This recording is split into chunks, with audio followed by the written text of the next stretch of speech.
ఇక్కడికి వచ్చినప్పుడు వీళ్ళ ఆఫీసులు జీవో నెంబర్ 340 ఉపయోగించుకుని 2 ఎకరాల వరకు ఇచ్చారు. 33 ఏళ్లు లీజ్ ఇచ్చారు. ఇందులో 40.78 ఎకరాలు మొత్తం భూమిని 26 జిల్లాల్లో ఇచ్చారు. నియర్లీ మార్కెట్ వాల్యూ ఇవన్నీ చూస్తే 300 కోట్లు ఉంటుంది. మార్కెట్ వాల్యూ కంటే రిజిస్ట్రేషన్ వాల్యూ అంత ఉంటుంది. ఇంకో పక్క వీళ్ళు ఏమనుకుందారు నాకు తెలియదు కానీ పర్మిషన్ లేకుండా బిల్డింగ్లు కట్టడం, బిల్డింగ్లు కట్టి ఇది తప్పు అంటే దాని మీద రోడీని చూపించడం. ఎక్కడికి పోతున్నారు నాకైతే అర్థం కావడం లేదు. అంటే భయం లేదు. గవర్నమెంట్ అంటే చట్టాన్ని చూస్తే ఏమాత్రం కూడా లెక్కలేనితనం, ఇష్టానుసారంగా చేసే పరిస్థితికి వచ్చారు.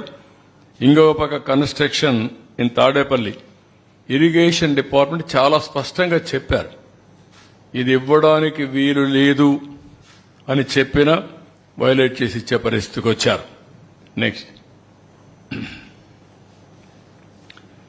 ఇంకొక పక్కన మీరు చూస్తే ఇది దగ్గర 8,086 ఎకరాలు 8,086 మందికి 13,081 ఎకరాలు భూమి ఇచ్చే పరిస్థితికి వచ్చారు.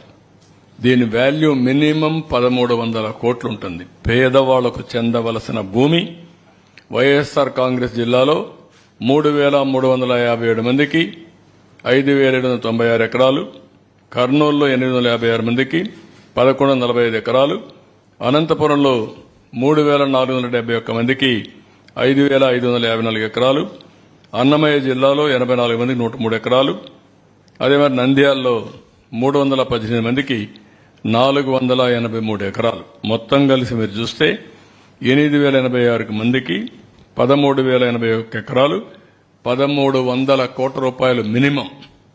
దానికంటే ఎక్కువ వాల్యుయేషన్ ఉంటుంది. అంత భూమి దారాదత్తం చేసే పరిస్థితికి వచ్చారు. నెక్స్ట్